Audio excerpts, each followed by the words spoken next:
Hello students, in the last class we was talking about the life process. In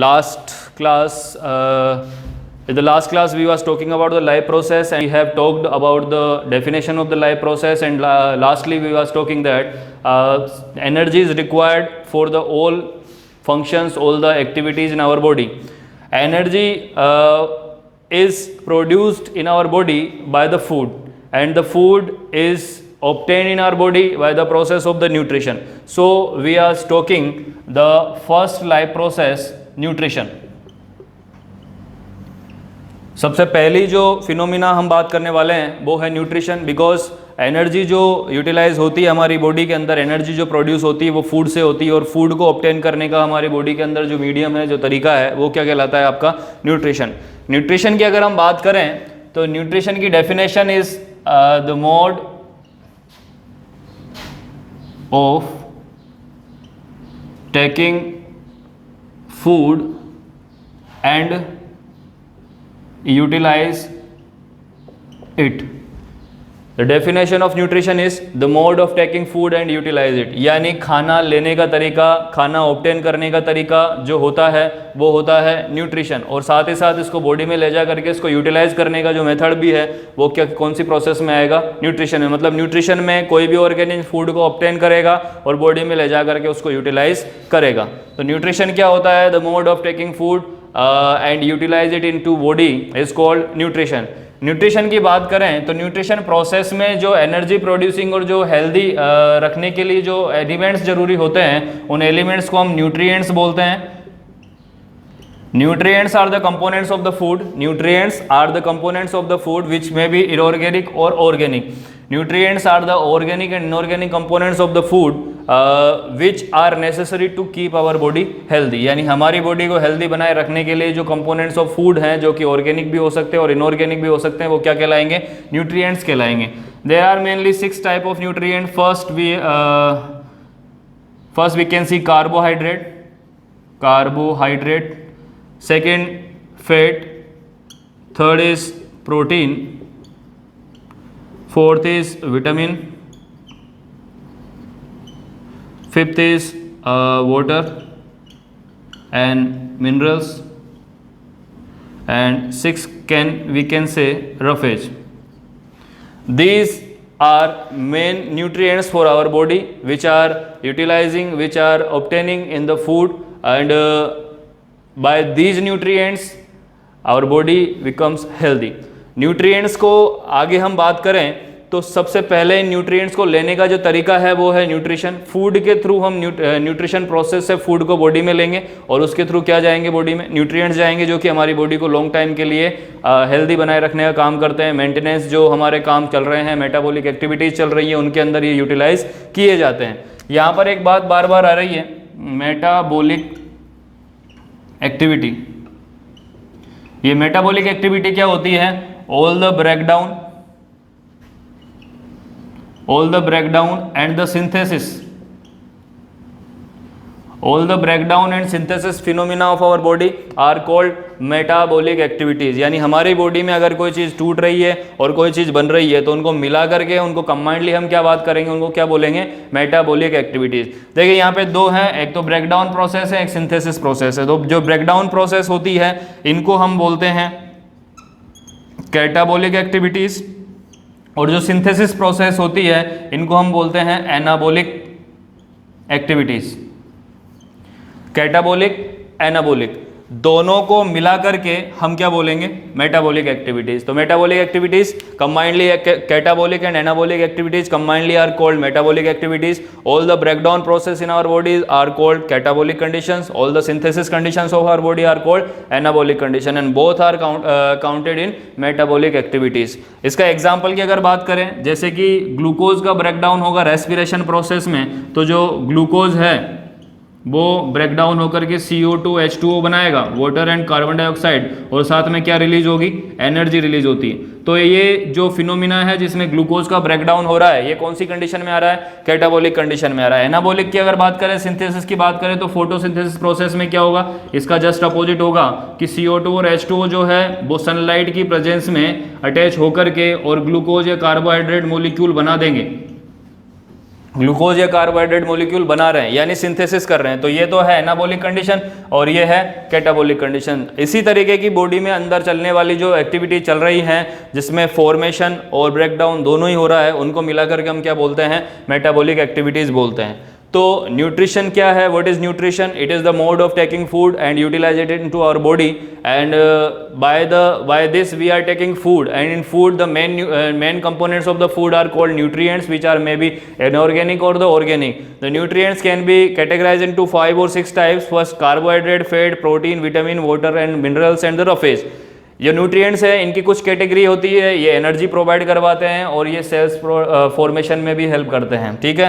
तो कुछ nutrients जो हैं वो एनर्जी प्रोवाइडिंग होते हैं, कुछ न्यूट्रिएंट्स जो होते हैं वो सेल फॉर्मेशंस के लिए और जो स्ट्रक्चर फॉर्मेशन है उसके लिए काम में आते हैं, और कुछ न्यूट्रिएंट्स जो होते हैं वो इम्यूनिटी प्रोवाइड करवाते हैं, बॉडी को जो पैथोजन से उनसे लड़ने की जो कैपेसिटी है, इम्यूनिटी है, वो प्रोवाइड करवाने का काम करते हैं। तो यहाँ पर ये काम कंप्लीट होने के बाद में अब नेक्स्ट पार्ट में हम बात करें इसका टाइप ऑफ न्यूट्रिशन की।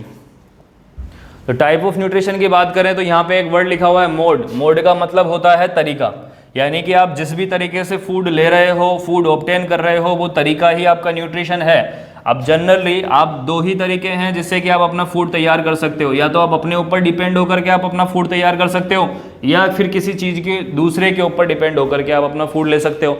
तो यहाँ पर हम बात करें न्यूट्रिशन के टाइप की कि दो तरीके हैं जिससे आप अपना न्यूट्रिशन ले सकते हो, या तो आप सेल्फ अपने आप ले सकते हो, या किसी दूसरे के ऊपर यानी अदर्स के ऊपर डिपेंड होकर के आप अपना न्यूट्रिशन ले सकते हो।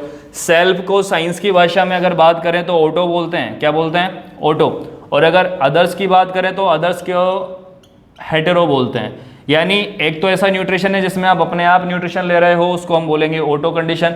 अगर आप दूसरे के ऊपर डिपेंड हो रहे हो तो उसको हम बोलेंगे हेटेरो कंडीशन। अब यहाँ पर न्यूट्रिशन है तो न्यूट्रिशन को बोलते हैं हम ट्रोपिक कंडीशन, तो ये आपका हो गया ऑटोट्रोपिक, और हेटेरो ये भी आ गया आपका हो गया हेटेरोट्रोपिक। यानी न्यूट्रिशन की बात करें, the nutrition can be categorised into two types. First type of nutrition is autotropic nutrition and second type of nutrition is heterotropic nutrition. In the autotropic nutrition, the word auto means self, means in such type of condition the organ depends on self made food। यानी autotrophic nutrition में जो organism होता है वो अपने ऊपर ही food के लिए डिपेंड होता है, अपना फूड खुद तैयार करता है और अपना न्यूट्रिशन खुद तैयार करता है। यहाँ पर in the condition of heterotropic nutrition the word hetero means others. यानी हेटेरो का मतलब क्या होता है? अदर्स, यानी वो अपना न्यूट्रिशन के लिए दूसरे ऑर्गेनिज्म के ऊपर डिपेंड करेगा। तो ऑटो में अपना न्यूट्रिशन ऑर्गेनिज्म खुद तैयार करता है, हेटेरो कंडीशन में अपने ऑर्गेनिज्म के लिए वो दूसरे प्लांट और एनिमल्स और ऑर्गेनिज्म के ऊपर अपने न्यूट्रिशन के लिए डिपेंड करेगा। ऑटोट्रोपिक कंडीशन जिस ऑर्गेनिज्म में पाई जाती है, जिन ऑर्गेनिज्म में ऑटोट्रोपिक कंडीशन पाई जाती है उनको ऑटोट्रोप बोलते हैं। The organisms which having autotropic condition of nutrition are called autotrophs and the organisms which are having heterotropic condition are called heterotrophs। यानी ऑटोट्रोप्स और हेटेरोट्रोप्स क्या होते हैं? अगर ऑटोट्रोपिक न्यूट्रिशन जिसमें प्रेजेंट होता है ऐसे ऑर्गेनिज्म ऑटोट्रोप्स कहलाते हैं, और जिनके अंदर हेटेरोट्रोपिक न्यूट्रिशन मौजूद होता है उनको क्या बोलते हैं? हेटेरोट्रोप्स बोलते हैं। ऑटोट्रोप्स की कैटेगरी में हम मेनली बात करें तो इसके अंदर हम green plants, blue green algae etcetera organism को हम रख सकते हैं। Green plants, blue green algae etcetera जो ऑर्गेनिज्म है उनको हम किसके अंदर रख सकते हैं? ऑटोट्रोपिक न्यूट्रिशन वाले ऑटोट्रोप्स के अंदर रख सकते हैं। और हेटेरोट्रोप्स में मेनली जितने भी जो एनिमल्स आप बात करते हैं वो सभी एनिमल्स किस कंडीशन में आते हैं? हेटेरोट्रोप्स की कैटेगरी में आते हैं। तो what are autotropic nutrition, what is heterotropic nutrition? Autotropic nutrition means the type of nutrition in that organism depend on self made food और depends on self for the nutrition. In heterotropic condition organism depends on others for the food. So such type of organisms which are having autotropic condition are called autotrophs, for example green plants and blue green algae, and such type of organisms which are having heterotropic condition are called heterotrophs like animals। इसके बाद हम बात करें या autotrophic nutrition जो है उसको हम कैटेगराइज करें अगर, तो ऑटोट्रोपिक न्यूट्रिशन को भी हम टू टाइप में कैटेगराइज कर सकते हैं। देखिए ऑटोट्रोपिक कंडीशन है, मान लिया कि वो अपना फूड खुद तैयार कर रहा है, अपना न्यूट्रिशन खुद तैयार कर रहा है, लेकिन उसको भी तैयार करने के लिए कुछ ना कुछ चीज़ों की रिक्वायरमेंट होगी, कुछ ना कुछ चीज़ों की वो हेल्प लेगा। तो उसके बेस पर हम इसको दो टाइप में डिवाइड कर सकते हैं। एक तो कंडीशन है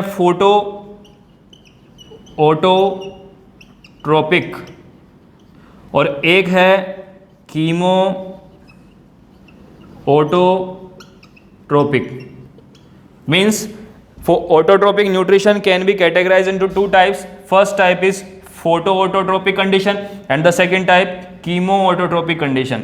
फर्स्ट कंडीशन है फोटोऑटोट्रोपिक कंडीशन, मतलब क्या है कि ऑर्गेनिज्म ऑटोट्रोपिक तो है, मतलब अपना फूड अपना न्यूट्रिशन खुद ले रहा है, लेकिन यहां पर डिपेंडेंसी किसके ऊपर है उसकी, फोटो मीन्स सनलाइट, यानी कि ऐसा ऑटोट्रोपिक न्यूट्रिशन जिसमें फूड किसकी हेल्प से या किसकी प्रेजेंस में तैयार हो रहा है, लाइट की प्रेजेंस में तैयार हो रहा है, तो वो क्या कहलाएगा, photo autotrophic condition of nutrition.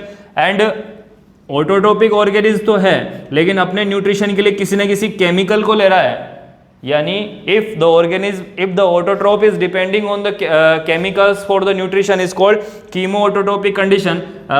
For example, here we can say purple sulfur bacteria. Purple sulphur bacteria जो होते हैं वो अपना न्यूट्रिशन मेनली सल्फर से तैयार करते हैं, सल्फर केमिकल्स या सल्फर से बने हुए केमिकल कंपाउंड्स से तैयार करते हैं। तो ऐसे जो ऑर्गेनिज्म होते हैं इनको हम बोलते हैं कीमोऑटोट्रोप्स, या जो कंडीशन है ये कहलाती है chemoautotropic condition. Means the autotropic nutrition can be classified into two types, photoautotropic condition and chemoautotropic condition. If the organism depending on the light for the autotropic condition or for their nutrition is called photoautotropic condition. If it is depending on the chemicals then it is called chemoautotropic condition. In photo it will depend on the light, in chemo it will depend on the chemicals like the sulfur etc etc. For example photoautotropic condition किसकी आएगी, green plants की, green plants की जो autotrophic condition होती है वो phototropic होती है, और पर्पल सल्फर बैक्टीरिया की जो कंडीशन होती है वो कैसी होती है, कीमो ऑटोट्रोपिक होती है। तो ये हुआ आपका न्यूट्रिशन में हमने दो टाइप इसके देखे हैं, autotrophic nutrition, heterotrophic nutrition. Heterotrophic nutrition की बात हम बाद में करेंगे, आज हमने ऑटोट्रोपिक कंडीशंस की बात की। ऑटोट्रोपिक कंडीशन में हमने इसको जिसमें होता है उसको ऑटोट्रोप्स बोला है। ऑटोट्रोप्स के बाद में ग्रीन प्लांट्स और ब्लू ग्रीन एल्गी इसका एग्जाम्पल है। दो कंडीशन इसके अंदर मौजूद हो सकती है, फोटो ऑटोट्रोपिक कंडीशन और कीमो ऑटोट्रोपिक कंडीशन। अगर photo means light for example green plants, chemo means chemicals for example purple sulphur bacteria. तो ये आज का टॉपिक था जिसमें हमने ऑटोट्रोपिक न्यूट्रिशन के बारे में बात की है। नेक्स्ट टॉपिक में हम बात करेंगे हेट्रोट्रोपिक न्यूट्रिशन के टाइप्स के बारे में, टाइप्स ऑफ हेट्रोट्रोपिक न्यूट्रिशन। और इन टाइप्स में हम सबसे पहले बात करेंगे पैरासाइटिक न्यूट्रिशन, उसके बाद हम बात करेंगे सेप्रोट्रोपिक न्यूट्रिशन, सेप्रोट्रोपिक न्यूट्रिशन के बाद मेन और इंपॉर्टेंट जो है वो हम बात करेंगे holozoic condition of the nutrition. This condition mainly present in animals, सबसे ज़्यादा एनिमल्स में ये होलोजोइक कंडीशन प्रेजेंट होती है और यही सबसे इंपॉर्टेंट है, इसी को हम आगे डिस्कस करने वाले हैं। ये शॉर्ट है। इसके अलावा एक रिलेशन हम बात करेंगे जो है सिम्बायोटिक रिलेशनशिप के बाद में कुछ ऑर्गेनिज्म जो हैं जो कि आप जानते होंगे, हर्बीवोरस, ओमनीवोरस एंड कार्निवोरस। ये 3 टाइप के ऑर्गेनिज्म की हम बात करेंगे। और एक टाइप का प्लांट जो आप देखते हो या सुना होगा आपने नाम, इंसेक्टिवोरस प्लांट, उसके बारे में हम डिस्कस करेंगे। तो these are the topics of next class. आज की क्लास में हमने ये पढ़ा है, नेक्स्ट क्लास में डिस्कस करेंगे। Thank you.